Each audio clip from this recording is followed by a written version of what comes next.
Assalamualaikum warahmatullahi wabarakatuh. Sobahul khair. Selamat pagi anak-anak. Kaifa halukum? Bagaimana kabarnya hari ini? Semoga kalian selalu dalam lindungan Allah Subhanahu wa taala. Amin ya rabbal alamin. Alhamdulillah bertemu lagi dengan Bu Rahma di mata pelajaran fikih kelas 6.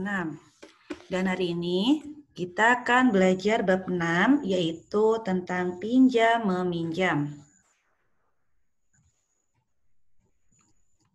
Sebelum kita mulai pembelajaran pada hari ini, marilah kita membaca doa terlebih dahulu. Berdoa dimulai. Bismillahirrahmanirrahim. Raditu billahi robba wa bil islami dina wa bi Muhammadin nabiyya wa rasulah. Rabbi zidni ilma warzuqni fahma. Amin. Baiklah teman-teman, Ibu minta tolong diperhatikan sebentar ya. Sekarang kita perhatikan poin A, yaitu pengertian pinjam meminjam. Di sini dijelaskan, ariyah atau pinjam meminjam artinya memberikan sesuatu yang halal kepada orang lain tanpa ada imbalan untuk diambil manfaatnya, dengan tidak merusak keadaan benda tersebut agar dapat dikembalikan kepada pemiliknya. Ya, jadi manusia itu wajib menolong dengan sesamanya. Ya, ketika kita hendak menolong seseorang itu harus dengan tulus, ikhlas, tanpa mengharapkan imbalan dari orang yang kita tolong.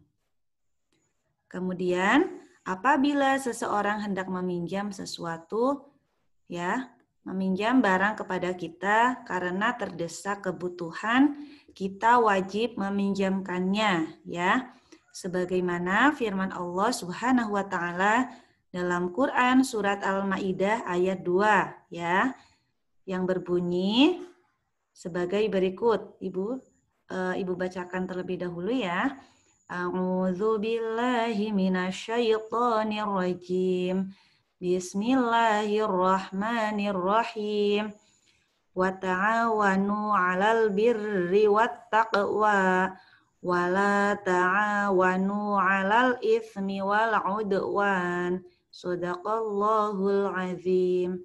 Yang artinya, dan tolong menolonglah kamu dalam mengerjakan kebajikan dan takwa, dan janganlah kamu tolong menolong dalam berbuat dosa dan permusuhan, ya. Kemudian selanjutnya di sini ada hukum pinjam meminjam, yaitu sunnah. Akan tetapi menjadi wajib hukumnya jika orang yang meminjam sangat membutuhkan.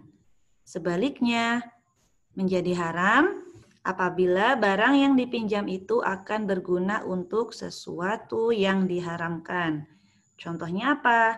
Contohnya meminjamkan penggaris kepada teman yang ingin memukul kucing, itu termasuk diharamkan. Kita tidak boleh menyakiti, ya, hewan ciptaan Allah. Itu termasuk perbuatan yang diharamkan.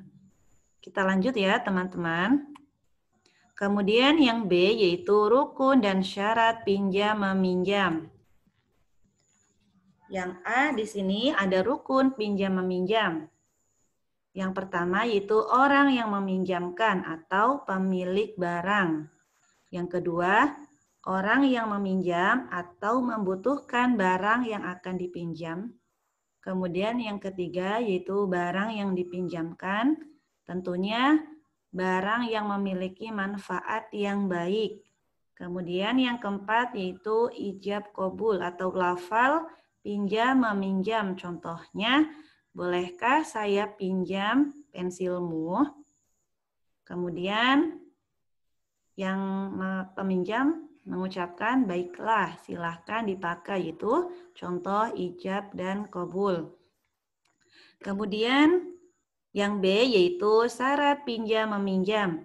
Yang pertama yaitu orang yang meminjamkan. Syaratnya yang pertama yaitu balik atau dewasa. Yang B yaitu berakal sehat. Yang C tidak terpaksa. Dan yang D yaitu pemilik barang dan berhak meminjamkannya. Sampai di sini bisa dipahami ya teman-teman. Kita lanjut. Kemudian yang kedua yaitu orang yang meminjamkan. Syaratnya apa saja? Yang pertama yaitu balik. Yang kedua berakal sehat.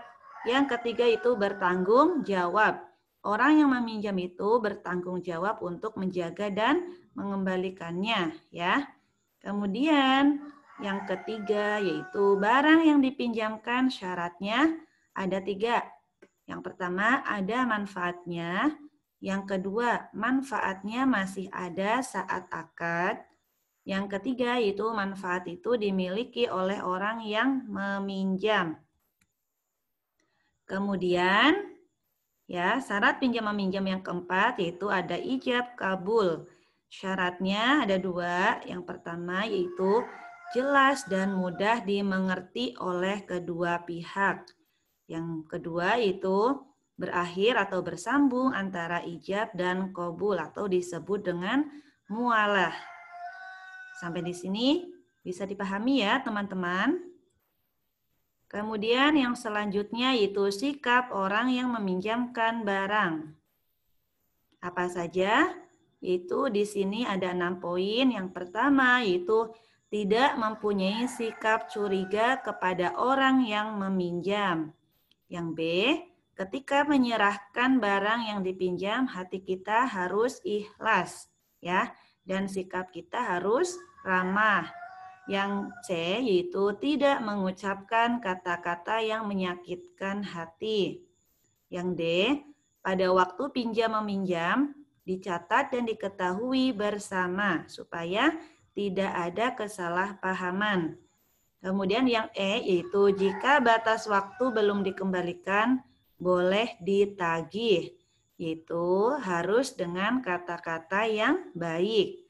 Kemudian yang F, jika barang pinjaman rusak sebelum dipinjam atau hilang, tetapi yang meminjamkan telah mengikhlaskannya, ya, si peminjam tidak perlu mengganti.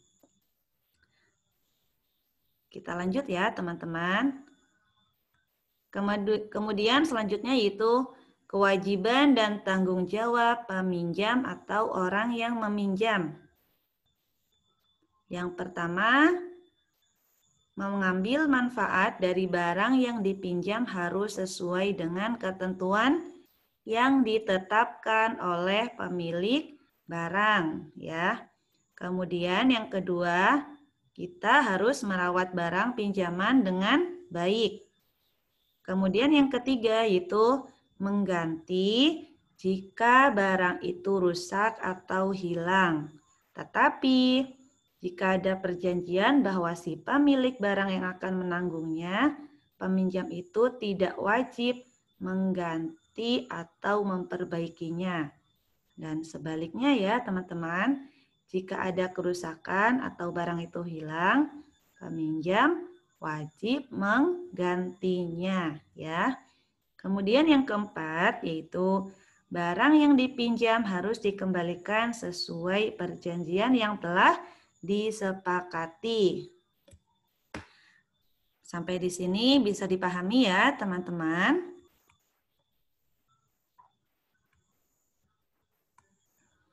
Baiklah, setelah kita mempelajari bab pinjam meminjam, Ibu harap kalian bisa memahaminya dengan baik, dan Ibu minta tolong buat teman-teman di rumah dibaca kembali buku paketnya, dan apabila ada yang belum kalian pahami boleh bertanya sama Bu Rahmah ya. Di sini Ibu ada tugas fikih untuk kalian di rumah. Ibu minta tolong kerjakan soal berikut ini dengan benar dan tulis jawabannya di buku tulis ya. Semoga ilmu yang sudah kita pelajari hari ini bermanfaat. Amin ya robbal alamin. Dan Ibu mohon maaf apabila ada kesalahan atau kekurangan dalam menyampaikan materi. Ya, marilah kita tutup pembelajaran pada hari ini dengan mengucapkan hamdalah bersama. Alhamdulillahirabbil alamin. Sekian dari Bu Rahma. Wabillahi taufik wal hidayah. Wassalamualaikum warahmatullahi wabarakatuh.